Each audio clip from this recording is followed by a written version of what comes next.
Good morning, friends. Just today we will see the Economic Survey 2021 that has been tabled in the Parliament.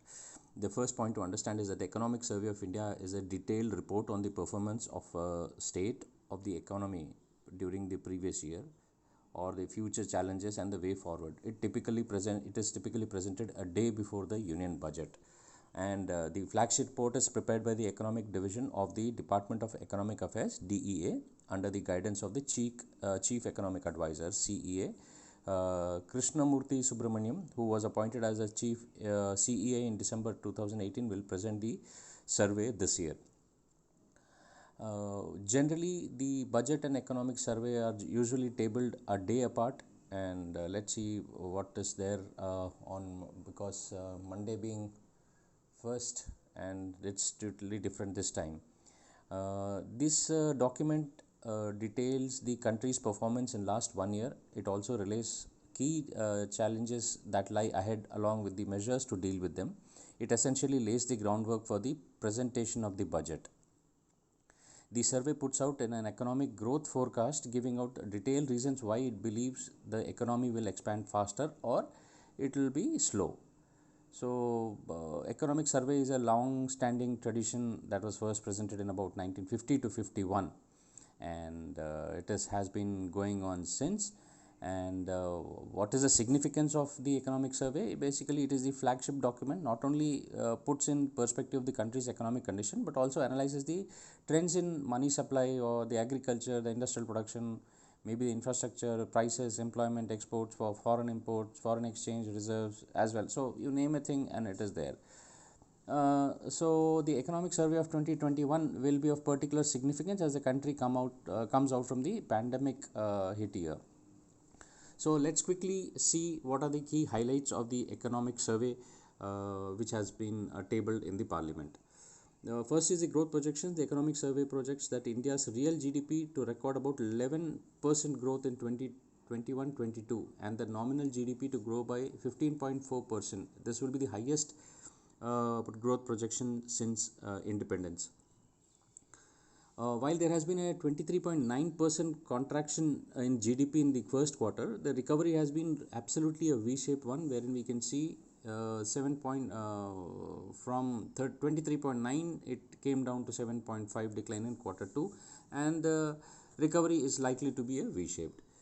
And the survey says that the government is likely to miss the fiscal deficit target of 3.5% of GDP this year, and there is a need for more sustained and calibrated measures to facilitate the process of economic recovery in this new year.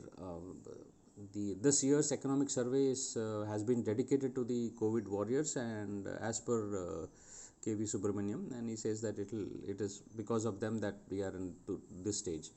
And the economic survey also praises the early intense lockdown, which saved lots of lives and also helped the economic recovery, as per him. The inflation, however, notes that the food inflation will further ease as the time progresses. Overall, inflation is expected to be moderate in present times. The consumer price index inflation remained high during the lockdown period due to the supply side disruptions. The rise in inflation was mostly driven by the food inflation, which increased to 9.41% in April and December. That is also likely to ease down. According to the survey, the agricultural sector clocked the growth of 3.4% at a constant price during 2020 and 21, despite the COVID pandemic. So this sector did not take a hit, and it is good for the country that the most important sector did not take a big hit, and it continues to perform.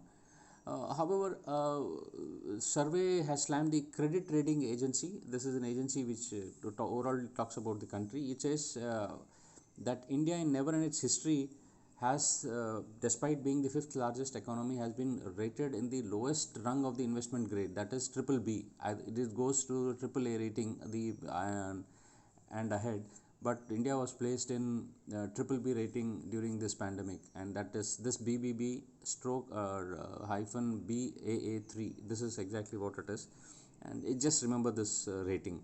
So, but India, this survey has slammed it that this is nowhere near the truth or the reality on ground. And the economic survey also recommends that increasing public health spending to about 2.5 to 3% of the GDP this time because of the COVID, and keeping such things for future also in mind. The increased healthcare spending can reduce out of the pocket expenditure from 65% to 35%, it says. Like it means to say that the people will not be burdened by the healthcare expenditures if we increase more on the health GDP.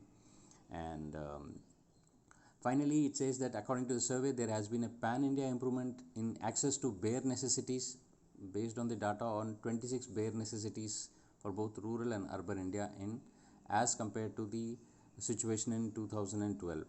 So that's it, friends. This was a quick update on what does this economic survey, which has been tabled today, talks about. Just an update. Keep in touch, because now the next important document will be the budget, which will be tabled in the houses.